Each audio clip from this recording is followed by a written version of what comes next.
जिलों को मंत्री पद नहीं दिया आपने। ये हमारे अधिकार क्षेत्र के बाहर है। चुनाव समिति गुण दोष के आधार पर और जीतने की संभावनाएं किसकी सबसे ज्यादा हैं, इस आधार पर निर्णय करती है।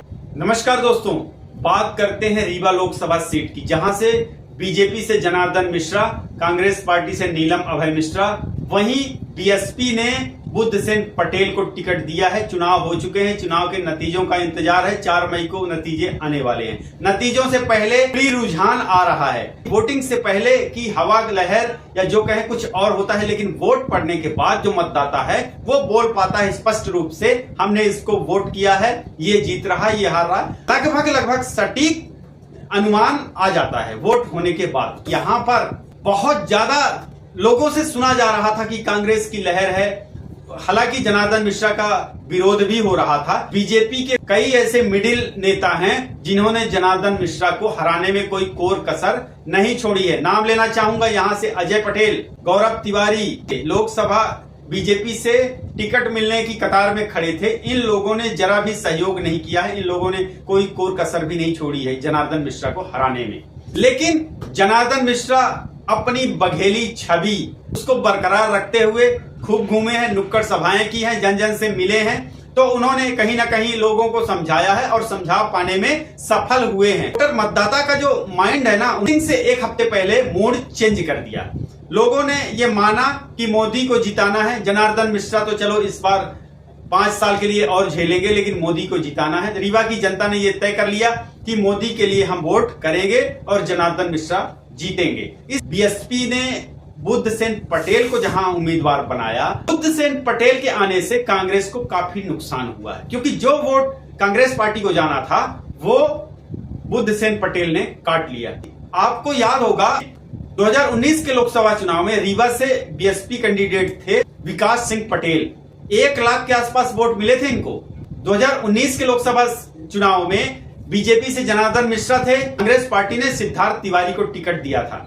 सिंपैथी हासिल करने के लिए कांग्रेस पार्टी ने सिद्धार्थ तिवारी को कैंडिडेट बनाया था और कांग्रेस पार्टी को उम्मीद थी कि सिद्धार्थ तिवारी चुनाव निकाल ले जाएंगे, क्योंकि सुंदरलाल तिवारी का कुछ ही समय पहले निधन हुआ था और इस वजह से जनता के दिल में कहीं ना कहीं सिद्धार्थ तिवारी के प्रति सिंपैथी थी, लेकिन वो काम नहीं आ पाई। जनार्दन मिश्रा को 5,83,769 वोट मिले थे कांग्रेस के कैंडिडेट की प्रति इतनी सिंपैथी। वहीं सिद्धार्थ तिवारी को 2,70,961 वोट मिले थे और विकास सिंह पटेल को 91,109 वोट मिले थे। सोचिए, एक नए कैंडिडेट थे, कोई ज्यादा पुरानी पृष्ठभूमि नहीं है विकास सिंह पटेल की राजनीति में। तो उन्होंने अगर 1 लाख वोट काटे हैं, 1 लाख वोट हासिल किए हैं, तो इस बार बुद्धसेन पटेल कितने वोट पा सकते हैं आप अंदाजा लगा सकते हैं। 2019 के लोकसभा चुनाव में 60% वोट पड़े थे, यानी कि 18 लाख मतदाताओं में 10,14,632 वोट पड़े थे।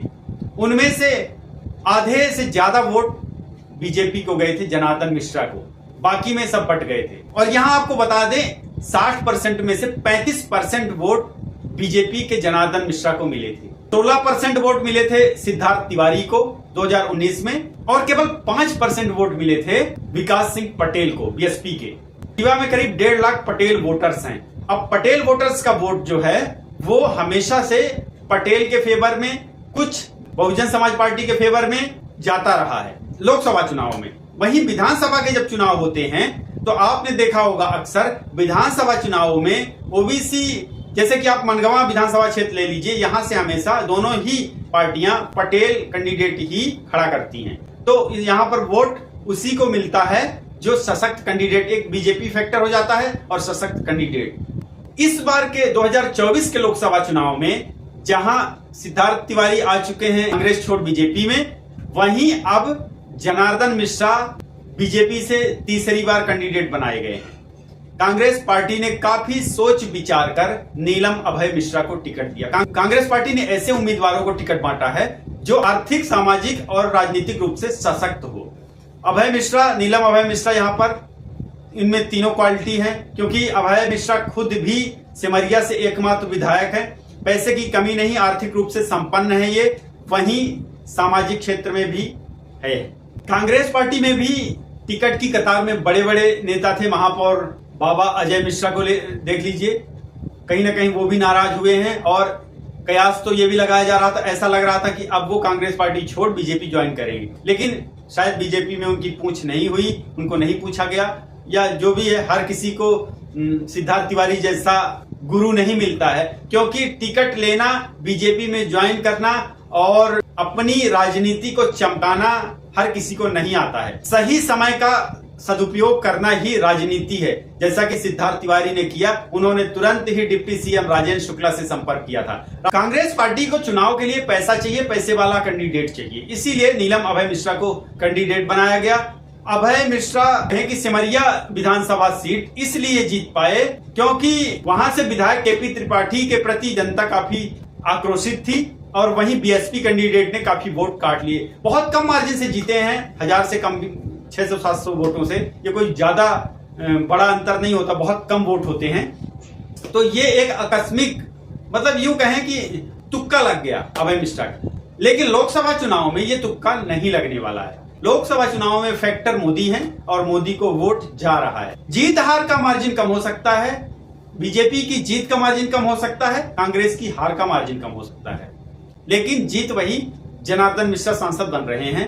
जनता जनार्दन ने जनार्दन को नहीं बल्कि मोदी और मोदी की योजनाओं को चुना है और वोट किया है। बीजेपी के कुछ कतारबद्ध जो नेता हैं उनको ये नहीं पता कि राजेंद्र शुक्ला की अब चलने लग गई है, तो कम से कम राजेंद्र शुक्ला के साथ में आ जाना चाहिए। और यही वो कारण है कि आगे आने वाले समय में ये मिडिल नेताओं की राजनीति खत्म हो जाएगी। उभरते हुए जो निचले लेवल के नेता हैं वो उभर कर, जिन्होंने राजेंद्र शुक्ला का साथ पकड़ रखा है, वो शायद इनसे आगे निकल जाएंगे। कतारबद्ध नेताओं में चाहे अजय पटेल हो और चाहे हो गौरव तिवारी या फिर राजेश पांडे, इन लोगों की राजनीति धरी की धरी रह जाए, क्योंकि जो शख्स अपनी पार्टी के लिए काम नहीं करता है उसकी राजनीति कहां तक चलेगी। सेल्फिश होकर आप अपने ही पार्टी के कैंडिडेट को हराने में अगर लगे हो तो वहां समझ में आता है, बड़े नेताओं को समझ में आता है कि आपकी राजनीति कहां तक है, आप कितने पॉलिटिक्स वाले हो।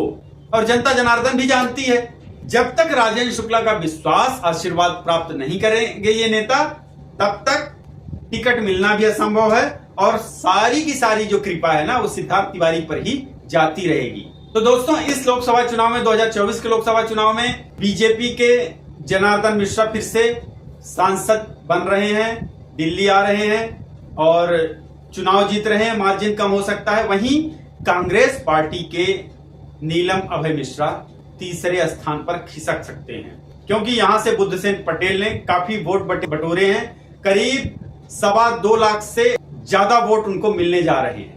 वहीं कांग्रेस पार्टी के नीलम अभय मिश्रा को भी इतने ही वोट मिल रहे हैं। जनार्दन मिश्रा की बात करें, पिछली बार जनार्दन मिश्रा को 5.5 लाख के आसपास जो वोट मिले थे, वो वोट कम होकर 4.5 लाख के आसपास वोट मिल रहे हैं उनको और वो जीत रहे हैं।